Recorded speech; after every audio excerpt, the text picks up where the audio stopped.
today. Then in, Ms. Schrader can give me the exact details. I think it was 26? 23 schools, 26 assemblies, and about 7,000 students, every student in Finney County. Wow, that's pretty exciting. It's an awesome. So as you have seen, our manner in which we go about that is a pretty different way, but it's a way that we found that has been motivating for all grade levels. Clarence had pre-K, 3-year-olds. And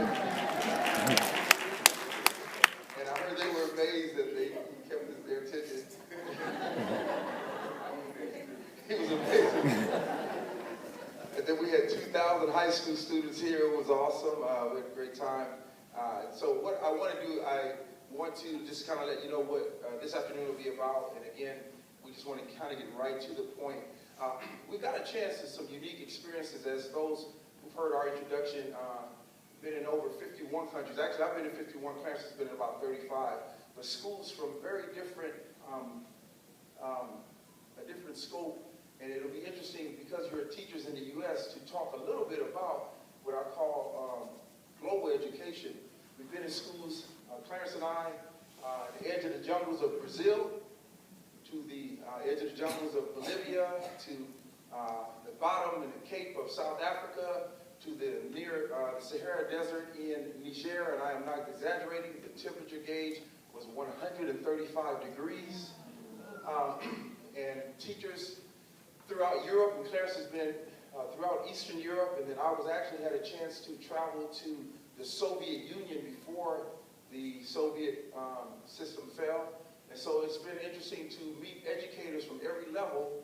And so I would love to just share the one common denominator that I have found among people who have a passion to teach. And I think it'll be something that will be encouraging today. Isaac, he's a very gifted young man, and he's just his first week with us. We have probably 20 other players who speak with our organization, guys from many different teams, the Packers, the Colts, the Browns, Patriots, and as you know, William had to fly out today to Florida. But it's been an exciting journey, and so what I want to do is, because Isaac is so gifted, and he is the new heartthrob here Yes, he is. in Garden City. I have never seen anything like it. Where are you, Isaac? I mean, it's just been amazing. So we're going to let him open us up with a song or so, and then we'll take a little time to share with you and allow you to spend some time with your families. So as I mentioned before, he played his college football at UTEP. He also received his recommendation for the United States Air Force Academy, a phenomenal young man, and been on the TV show all the kids know, the X Factor as well, singing, and met Simon Cowell and all those great musical artists. But he's here today. Let's give a big hand for my friend Isaac. I'd like to share a couple songs with you that I wrote. They're my original songs. And usually I open up the cover to try to, get you guys involved in it, but I think you'd understand that's coming from me. It's my music. So anyway, I'd like to see this opportunity to share 2 songs with you. This one's called Another Song.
it's a song about love. I played it at a couple schools, and I told them, I was like, you guys don't know anything about love yet, you're too young. It's about love and love lost.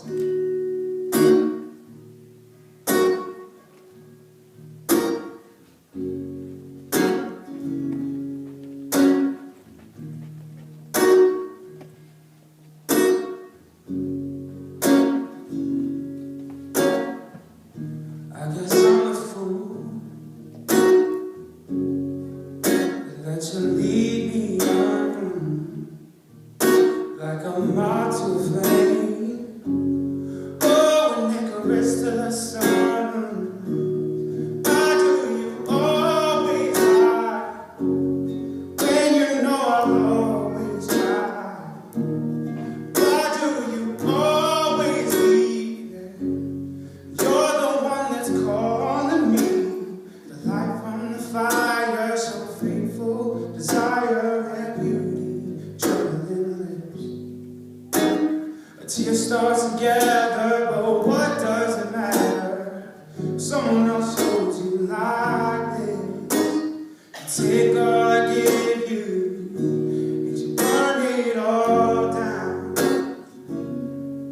You set my heart all ablaze, and now ashes are all that you found. See, I play with fire to keep you around. I've been burning for you, now you're gone. Oh, it's ashes. Oh, lashes on the ground.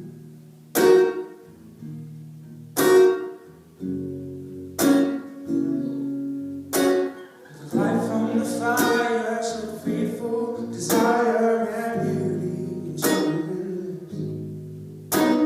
A tear starts together, but what does it matter when someone else holds you like this?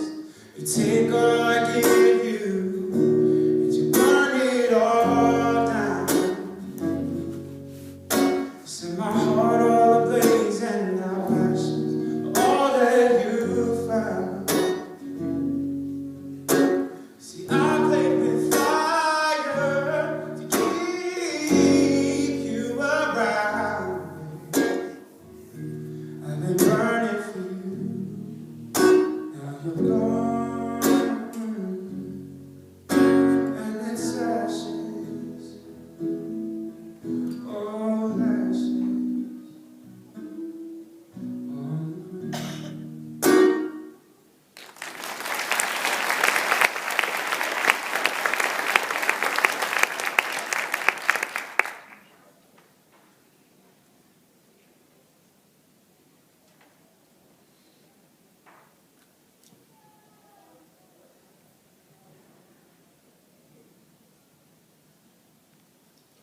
Kids always ask me, what is the most intimidating football team you've ever played? And is college football different than professional football? But I'll be honest with you, it's just, everything's just fast. It's just a mere glimpse because everything happened intensely. But I do have a memory of teaching math. I did that for a year. I can tell you all the times that the kids drove me so crazy that I wish I had hair so I could pull it off my head. And I can tell you the times when I had young ladies, they come up to you and tell you they can't do their homework because their boyfriend stressed them out. And one girl told me her boyfriend told her to lose 10 pounds and she can't do her homework because she's starving herself. And I told her I can teach you how to lose 150 pounds in 10 minutes. Just drop your boyfriend.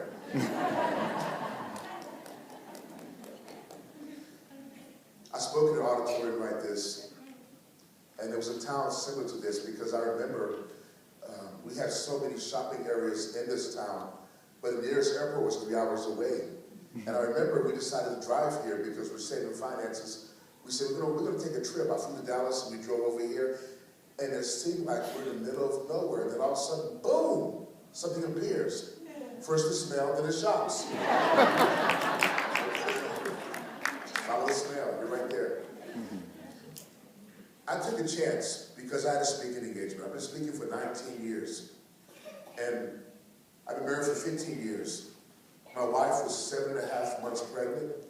And I took a gamble. My mother-in-law was in town, and speaking is my living. And this particular engagement was on a university, and I remember flying all the way out and then driving to the place in Murray, Kentucky.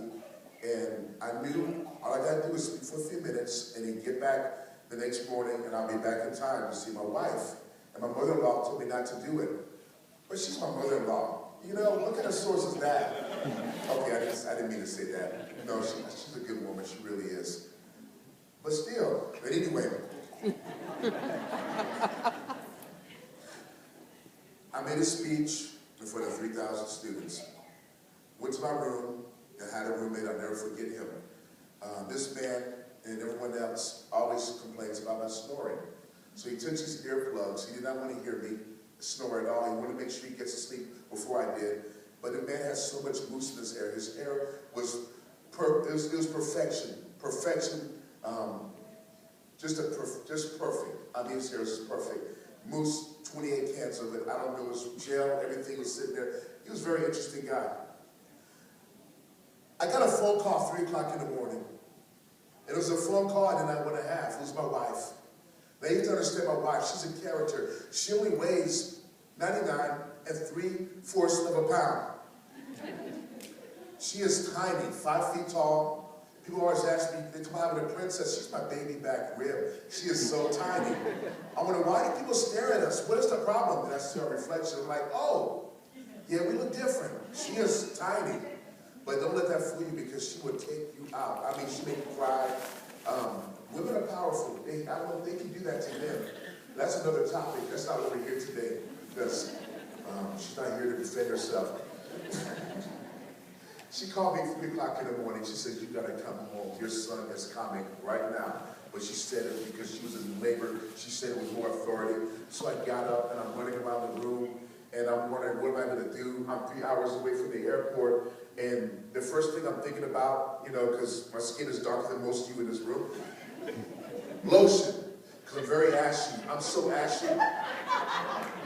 You think I've been kicking flour. That's how ashy I've been. So I'm trying to look for lotion. So I grabbed my roommate's mousse. And that woke him up quickly. I put this mousse in my hand. I don't know what I'm going to do with it. I'm looking at him. He's like, what are you doing? First thing I said is, I'm having a baby.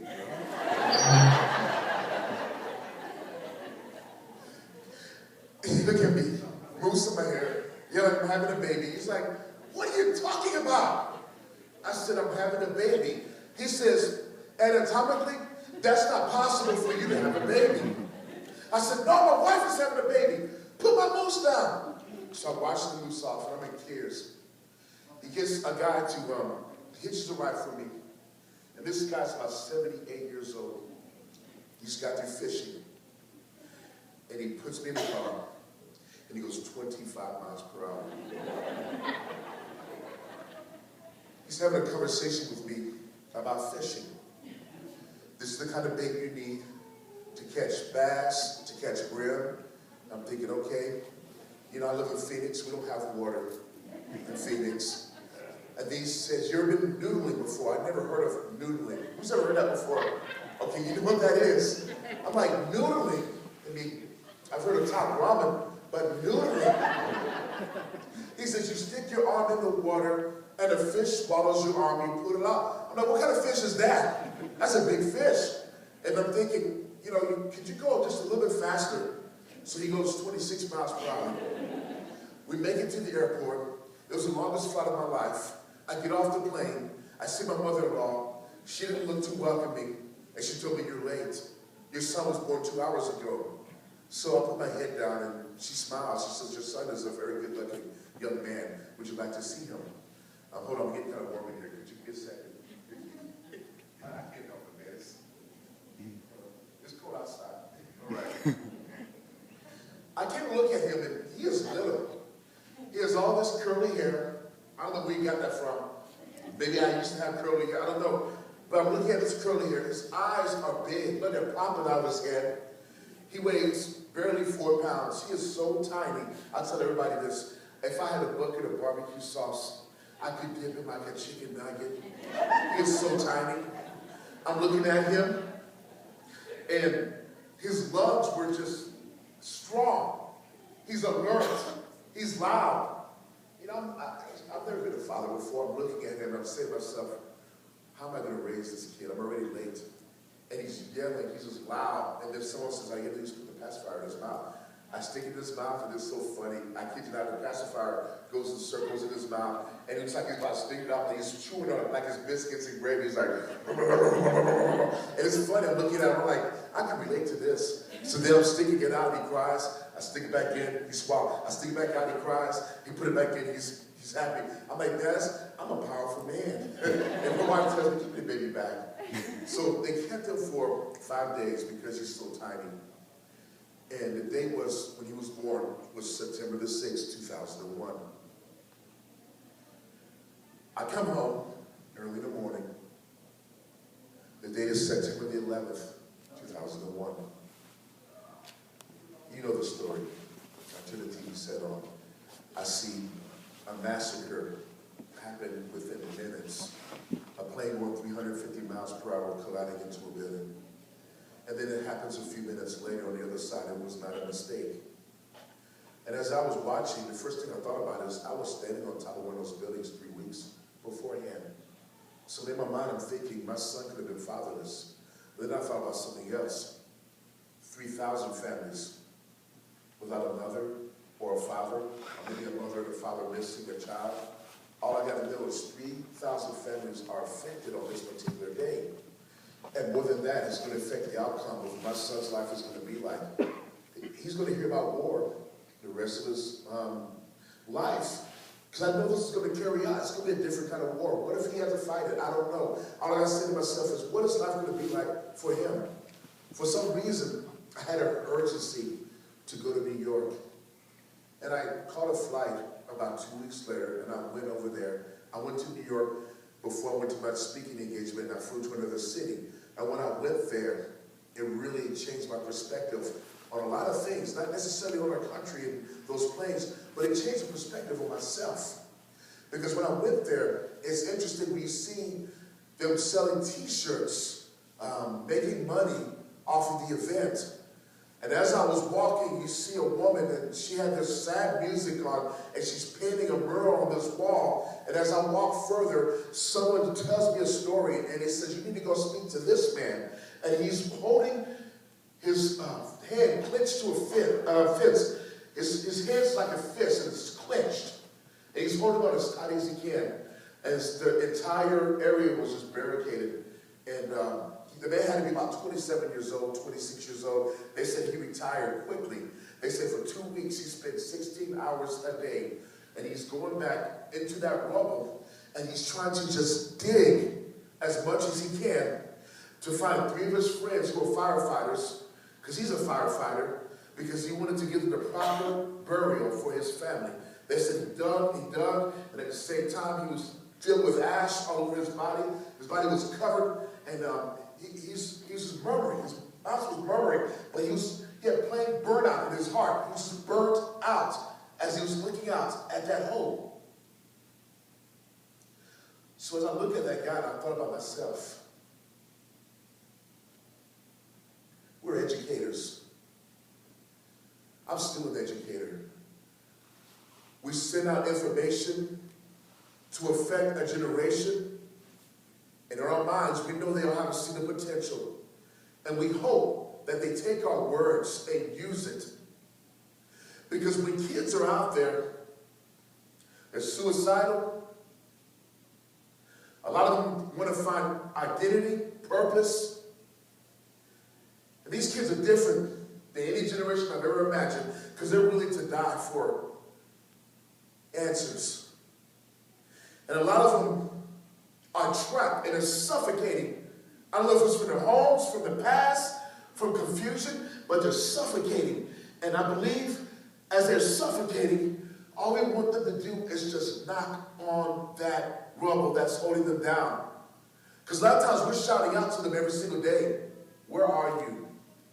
Why do you come to class late? Where are you? What is convincing you to not take school seriously when you got potential? Where are you?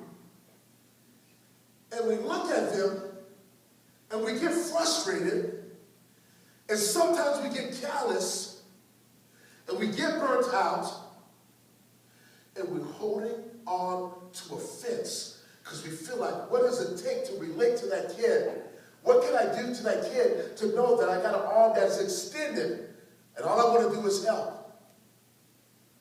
I tell you, to this day, I'm glad I got guys like Keith. I met Keith when I finished playing football, and I wondered, what is my life tonight? Because I had injuries all my life. I wanted to play football. I taught for a little bit, and I saw Keith on television speaking to a bunch of kids, and for some reason, something compelled me to meet him. I don't know what it is, but something I learned about football is when you're battling, it's like military. You want the right kind of people around you. I call it a foxhole. I call it battle, because people are talking about you from this side, this side, this side, and then people are pulling on you, and you can't do it on your own because you're going to burn out. You need the right kind of people in your foxhole. This guy's good to his family. I love hanging out with men who are good to their wives, good to their kids, because I want to keep learning and I want it to be contagious. I know sometimes I burn out. I want to spend time with men that give me the power to not have to clench onto fence to where I feel helpless, because I want to keep being an educator with my words. Relationships are everything. When you learn the value of relationships, my goodness, you can create a legacy with everything that you do because people are looking at you. I find 3 levels of relationships. The first type is the multitudes. The multitudes are the people who watch you and you serve them and you teach and they see your actions. You can't necessarily put them in your foxhole, because if they see you mess up, you know what may happen? Maybe it will cause them to get so confused because they're looking at you as their hope in everything. And sometimes we can't let your guard down and your secrets down around people who are watching you in action, because you are in a position of authority. And when they see you, everything you do is almost as if they see you as a provider, they see you as a server, they see you as a person that would never let them down. And that's not necessarily true, because no one is perfect, but they see you in a position of authority and they can't see weakness in you. Then I find another level. And these are the people I work with. The people I work with, I have to respect them. I have to have a healthy relationship with the people that I work with. We go out there, we serve, we do things together, but I still can't let them in my little secret that I call the foxhole. Because they see you fail, something may happen. Gossip happens. Maybe an unhealthy environment happens in the workroom. And when this happens, the multitude see them, and it spreads out like cancer, and then the entire atmosphere is messed up. Why? Because they don't see you working as a cohesive team out there with the purpose to be an educator. But then you have your circle, your closest friends, whom you have something in common with. I think you need at least 3 people. I think you need 3 types of people. The first type of person is a person that has integrity. Someone that you know is an upright person, a person you can trust, a person who is honest, a person who follows the rule book, a person who would challenge you to be a better person when you see them. A person that you can trust with a secret, and they look at you and they will protect you with their words and protect you even in front of other people. You got a person that's an administrator, a multitask type person. My wife, she's an administrator. A person who looks at you and listens to you, but they can help you and give you more arms than just 2. Give you more than just one voice. They can duplicate everything that you are doing and make it work effectively. You got a visionary. A visionary encourages you with words and tells you that you can be the person tells you that you're already that person that you aspire to be. A person that has words that lift you up so much they inspire you, they're vision casters. Because if you don't have vision, you're dead on the inside, and everyone sees it. You gotta have vision. For vision isn't with your eyes, it's with your heart. When you have those kind of people around you in your foxhole that you trust, my goodness, it's beyond being an educator. You be a good husband, a good wife, but more than that, you bring so much value to your family's name, and it becomes a winning institution. And people see that, and it becomes contagious, and it affects an entire community, and it affects an entire village. To this day, I want to make sure that I have the right kind of people in my foxhole, because if that's the case, I will burn out doing the things that I am doing. I can't burn out because my relationships promote the gift that I know that's inside of me. It takes healthy, strong relationships.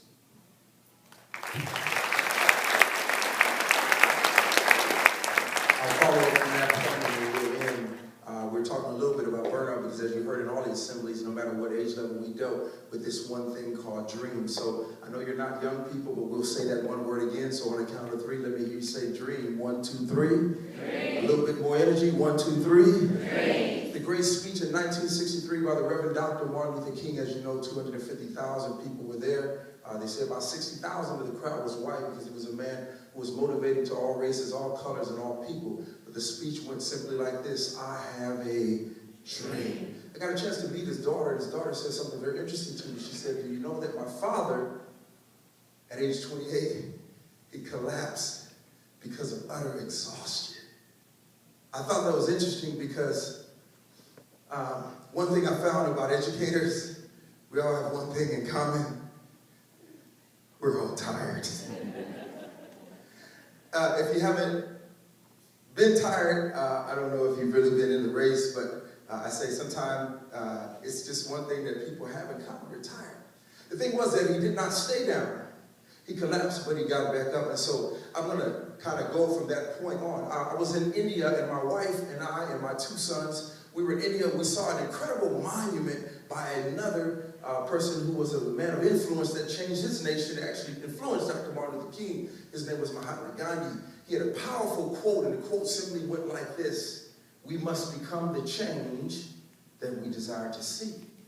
And then on another trip, actually, I was speaking there in this country called South Africa. We were actually in Cape Town, South Africa. A beautiful place, by the way. It's not like you would imagine Africa as far as the bush and all those things. You could go to Kruger Park, but it's a beautiful place. Many, many beautiful homes, beachfront, Mercedes-Benzes, BMWs, and a mountain that is unbelievable called Table Mountain. When you look out from Table Mountain, it's about 5 miles out. You only see one island, and the island is not a resort island, but as you know, there's only one thing on that island. It's a prison.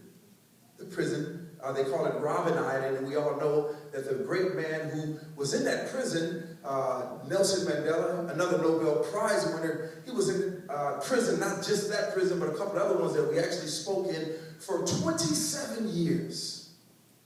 All of these men had weariness. All of these men were tired, just like you may feel, because Clarence dealt with the young man who was burnt out. He was trying to help, but I can't help anymore, but I want to help. And they're like, you got to help this man. You got to encourage him. And so we come each day trying to help a generation that doesn't even know they need help. And I tell about Nelson Mandela because I look at myself sometimes, and all of these great leaders that I'm talking about, they all have one thing in common. They all have the same thing in common that I saw from the teacher in the edges of the jungle. They came every day. They had none of the equipment. They had a room like this was unheard of. We had one teacher in Brazil. I remember she said to us, come look at my 2nd grade class. I want you to meet them. We walked in. All the kids were 13 and 14 years old. And we thought, what is going on? Maybe she made a mistake. And she said, didn't you notice? She said, all of the kids, they all work. And the only requirement for school is that you have a uniform. So all of them start working about 6 or 7. They save up enough money to buy the uniform. And then they start school. So they all start very late. But she had a passion. All they had were chairs and a chalkboard. No books, no anything. She came every day. I was in South Africa. We were doing schools, and the educators came every day, and they never heard of the term substitute teacher.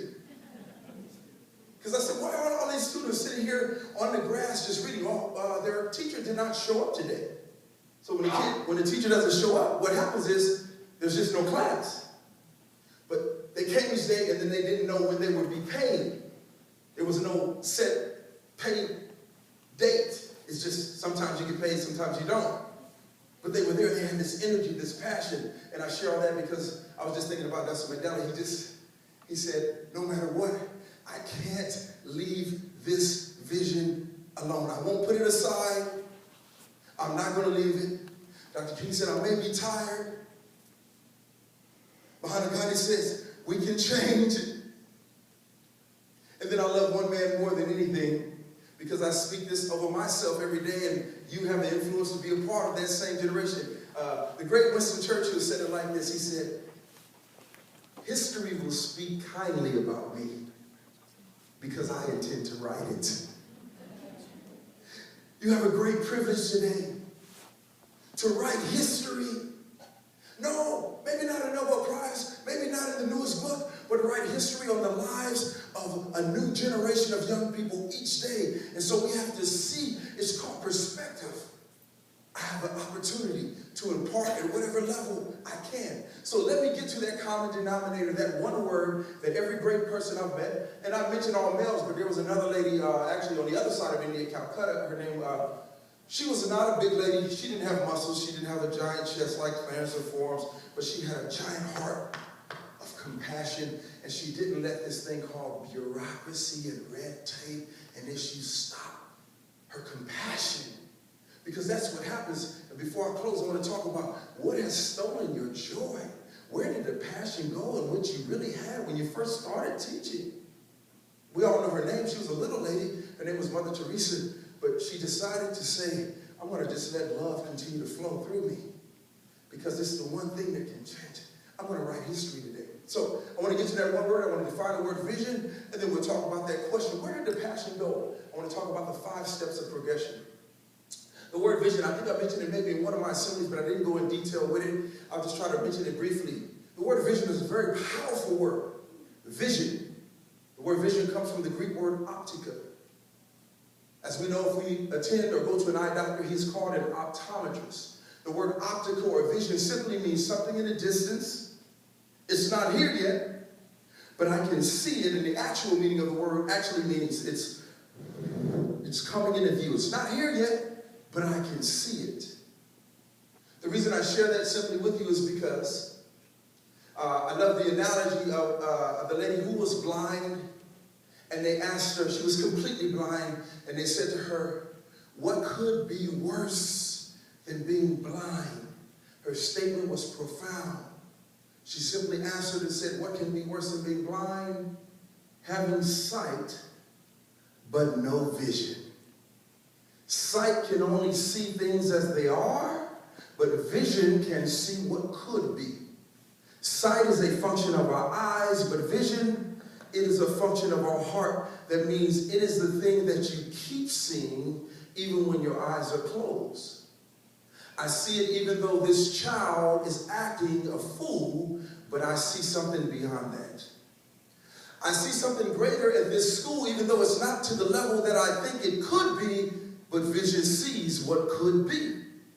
So they wonder how come you have so much energy, so much passion, and so much positive energy. Because those who are cynical around you, they are cynical because they can't see what you see. Great teachers, great educators, and great people always have vision. Eyes that look are common, but a heart that sees is rare. I found that great educators and great people learn, and one thing I learned growing up is, well, we do not live by what our eyes see, but we do live by what our heart believes, because what we believe is bigger than what we see. Your vision is more real than your sight. I have many of you today, you see something better for your children or your grandchild. The school maybe has labeled them, even the test, the standardized test has labeled them, but you see what could be. You see what could be with your marriage. It's not here yet, but you see it, and it's coming into view. I love to put it like this. this. God gave us eyes, but not that we would live by sight, but that we would live by vision. Your sight will sometimes contradict your vision. I challenge you today to put some stretch marks on your vision. If I can say it in another way, our greatest gift is not sight. Our greatest gift is vision. You can see it.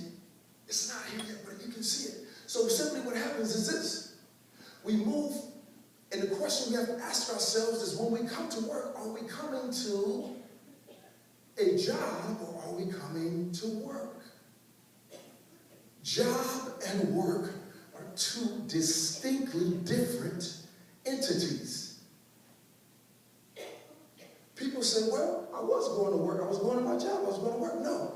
Job and work are distinct different entities for people who have vision. See, when you come to a job, you come to a place that you do what you were paid to do.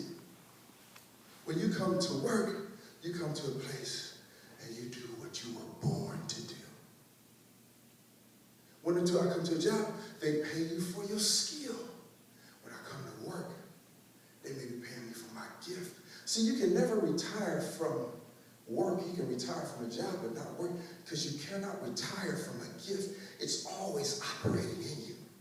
I had a lady, she was at 79-year-old. We were doing a camp. She was an administrator. She had administrated for 50 years in this district. And guess what? She was volunteering, but all she did was administrate. It was the most organized place I'd ever been. You know why? See, your work is that gift in you that you have to release to the world, because you're going to bring benefit to a place, to a person. And so all the people I mentioned, they were in their work. I want to challenge you today. Are you coming to a job or are you coming to work? People come to work, they have a passion about work.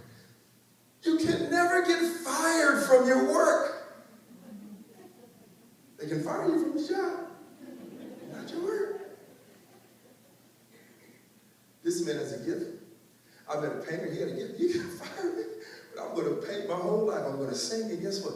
I'm a teacher. I'm going to teach.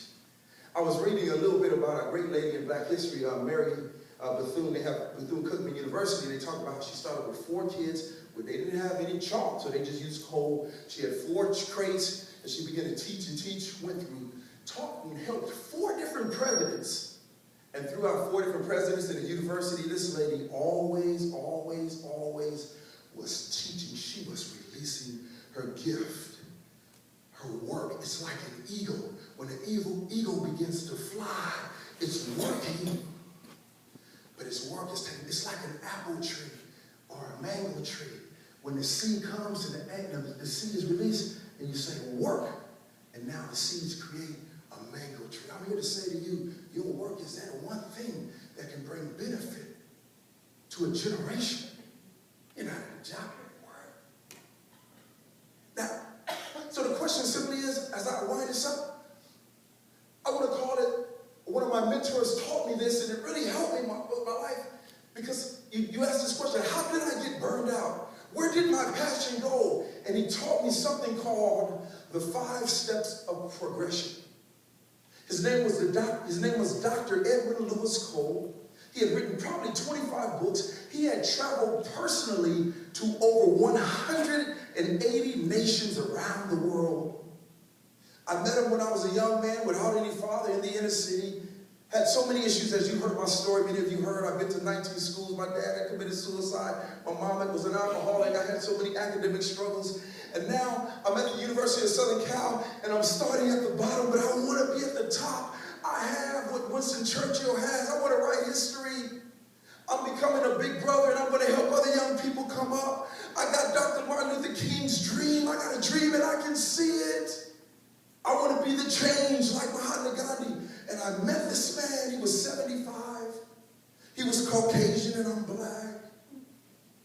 And our coach said, gentlemen, our most renowned guest, and he stood before us at 75 years old. He's passed now, but his words still live in me. And this is why we're saying, as we say among ourselves, we're going to change. We're going to be our change in the world. Listen. And he said one sentence that changed my life. He said, gentlemen, I have one thing to say to you and one thing only. big, we're buff, we got championship rings, guys going to the NFL, making a lot of money.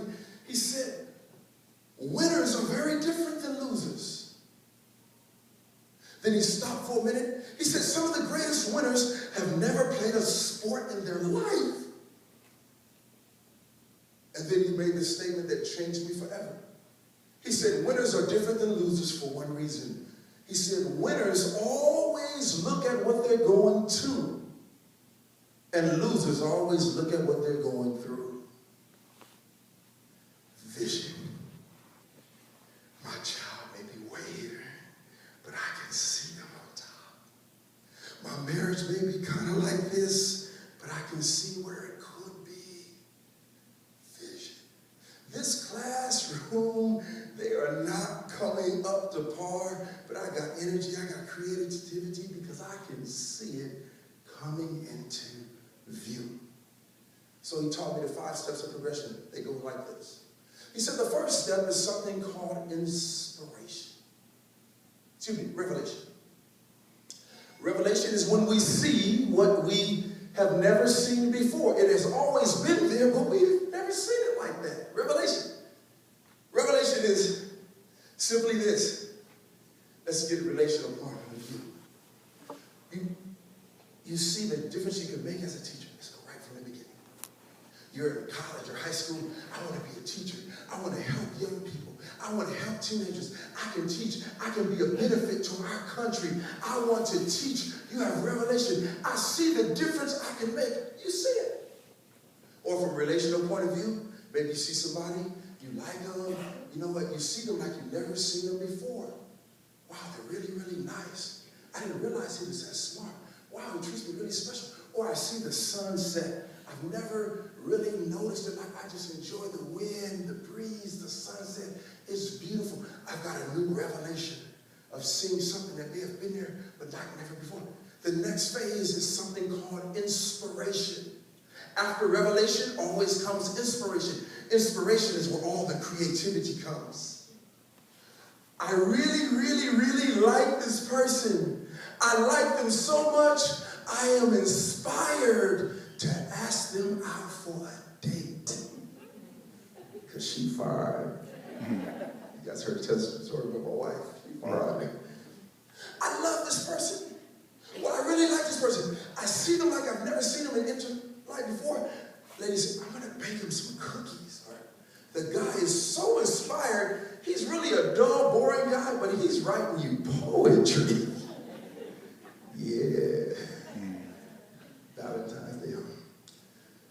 Inspiration. I'm inspired to be a teacher because I think I can make a difference. So guess what? I'm inspired. You know what I'm going to do? I'm going to apply at this university. I'm going to make this my major. Moves into a phase called formalization. The wedding date is set. This relationship is formalized. You have officially graduated. The district has offered you a contract, and you are officially and formally a teacher or an educator in our district. It is formal. Formalization takes commitment. Because many people get inspired, many people see great things and great businesses, but it's formalized now. You have wrote the business plan, you have got the loan, the business is started. Formalization. You are formally a couple, you are formally married, you're formally a teacher. It's formalized now. Here's the part where we have to have some championship vision, because it can get dangerous after this. After formalization, this is something that we have observed from one end of the nation to the other in many school districts. If you're not careful, you can move into this phase. It's a dangerous phase. It's called institutionalization. Have you ever seen anybody who's been institutionalized? They just show up every day. No energy, no zeal, no creativity. Where's my check? I'm not staying any day like those kids. Can't nobody teach those kids. I got 2 more years till I retire. Why are you wasting all that energy? Those kids can't learn. Institutionalized. You ever seen an institutionalized relationship? If we got any people here in their 40s, I know we got some institutionalized relationships here. Let me tell you what, I fly a lot. I fly a lot, okay? I've been on the airplane, and I've seen some relationships, you know, they got the revelation stage, and now it's the inspiration stage. So they're like sitting in front of me like a little couple, right? And then she's like, she got her arm, he has her arm all over her, and she's like all snuggled into his shoulder. She's like, oh, that's my man. He's like rubbing her hair, and she takes a little nap, and he gets a little kiss on the forehead, and they just sit, and they share the little cookies together, a little cold. It's great. You ever seen an institutionalized relationship? He in first class, and she in coach.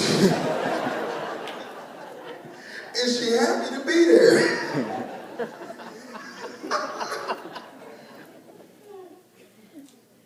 You're there, but you're not satisfied. You show up every day at work. Yeah, you're there. Attendance is great. You ever like, well, I got a package the other day, actually right before this trip. Big FedEx box. Half empty. Just one letter. You showed up, used to be overflowing. All kind of excitement about your class, and you think about it. You come up with ideas, and now it's show up. My 15th year. No energy, no creativity. You show up at home and you drive 3 times around your own house to make a decision to go up into your driveway. And the only reason you go in there, because your shoes are in there. She hears the garage come up, she's like, oh, here he come again. No, I didn't cook because I'm tired. I'm tired. Institutionalized. We spoke at a church last night. You ever met an institutionalized church member? You're supposed to love people, help people. How can I help you? Can I pray for you? Who's in my seat?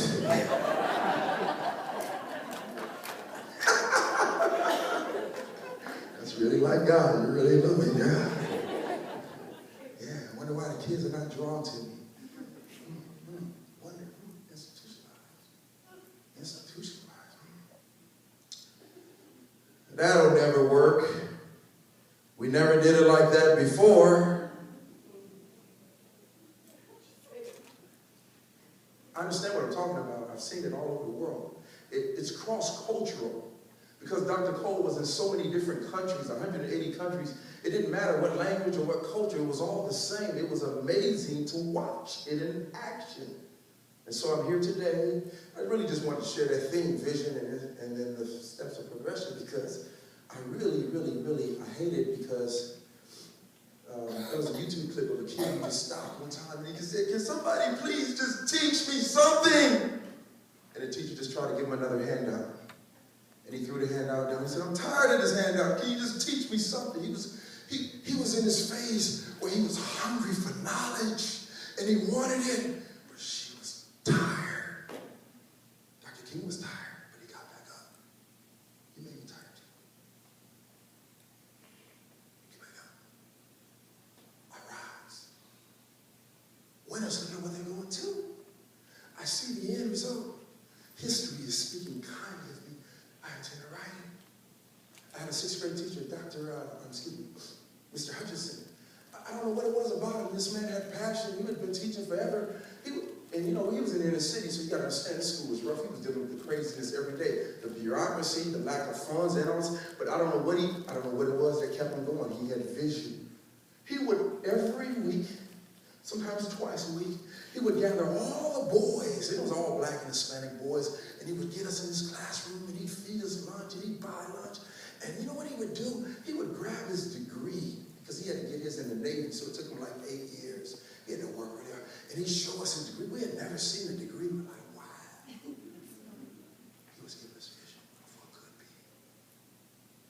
was saying to us, he said, you see all those guys up in that corner?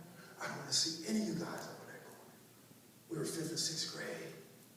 And the funny thing about him is he's writing history because, you see, Mr. Hudson, I couldn't catch up with him, then I heard that he passed. The thing is, he has no idea that me, that little young guy who was causing all that problem, is speaking to millions of young people around the world and teachers, and he has no idea I'm talking about him every time. No, he didn't win the Nobel Prize, but he read history, and you the same. In this town, there's generations in this town, and they're talking about you to their kids and to their grandkids because you have a passion. You never had institutionalized. And then there's this phase beyond institutionalization, actually. I call it the death phase. It's called crystallization. And you see somebody who's become crystallized, cold. It's like you can't penetrate them. It's like, is there any compassion there? So I want to say to you, where did it go? What phase are you in? See, I have to locate myself. That's a GPS. I have to locate myself so I can see what do I need to do from here. Where do I go from here? Crystallized marriage. Wow. It's not good. But I didn't have to say it. My wife ran track. She ran masters. Actually, I told her about my wife. I said at UCLA, they're still there, but she runs masters now. So, you know, I'm in her 40s. She's in her 40s. But at age, after the kids were growing up, she started running again. And she began to run. She got like ranked 5th in the world in 200 meters. And so I would go to these track meets with her, and they're the masters division. It's basically the age above most Olympians. Once Olympians get about 30, well, track and field is actually probably after 30, 35 is world, about 40, nobody's running world class level. So they have these track meets. And they have some great athletes, but they're all 40, 45, 50, whatever. Let me explain this. I was at this track meet, and it was blowing my mind because I never seen people who were 50, 60, 65 run like deer. It was unbelievable. Unbelievable. And then, I'm not exaggerating, they had the 90-year-old 100-yard dash. If you can get down in the stands at 90 years old, you should win the race, right? Those guys got down there. First of all, they came up to the blocks like ready, like, they were ready. And they got there, and when the gun shot, those guys were moving. 90. I called my boss, I said, you got a tournament to get you to that right now. I said, go to the USA Track and Field Championship. I just couldn't believe it. They're 90 years old. They're running 100-yard dash. They're not jogging, they're running. What I said, because I talked to one of the guys, he had won the javelin, he was 83. He was a former principal. He said to me, yeah, I retired like 3 times already, but I keep coming back. They keep asking me to change stuff around the district. He said, so I'll come back, and then he said, you know, I come back and I come up with like all kind of new ideas, and then once I put the new ideas into place and I get it all set, then I'll just retire again. Then I come back. And then him and his wife are all hooked up, and they're like been married like 50 years. I love her now more than I love her ever before. He says, because I see her different now. I see in her what I never saw before. Maybe that's the key. So why am I sharing this? Because he said something. He said, I get new ideas, and then basically, here's the phase that I wanted to get to. Where did your passion and energy go? See, once I get to that crystallized, institutionalized stage, how do I stay out of that? I gotta keep going back to the place of revelation. I have to say, I don't know if you believe in God or not. God, show me what I've never seen before. This generation seems so out of there, but show me their potential. The hidden ability, the unused talent, the dormant success. Show me her beauty like I've never seen her before. Show me him and his heart like I've never seen him before. Because what happens is, if I can get a revelation, if I can see it right, then I get the next phase right after it, inspiration. And I get new energy, new ideas, new creativity, new passion. So you've been teaching 35 years, and and they wonder what keeps you so energized. Because you got revelation and inspiration, and then you just formalize it, like the guy said, you just get tired, and then he just comes right back. The same what we do when we want to find out the way something was started in the Constitution in America. We always go back to the original, right? We go back to the Constitution. Or if you're a Christian, you go back to the Bible. How was it written in the Greek? I got to go back to my source. I challenge you today. Go back to the vision. Nelson Mandela, 27 years? No. I'm going to keep the vision I had from the beginning. You let me out early. I'm not leaving early. I will stay here until this comes to pass. He goes from prison to the president of the country. All of these great leaders around the world, but I don't need to speak about them. I'm speaking about the teachers right here in Garden City, Kansas, the place with the most beautiful fragrance in the world. It's been a pleasure being here with you. You guys are wonderful.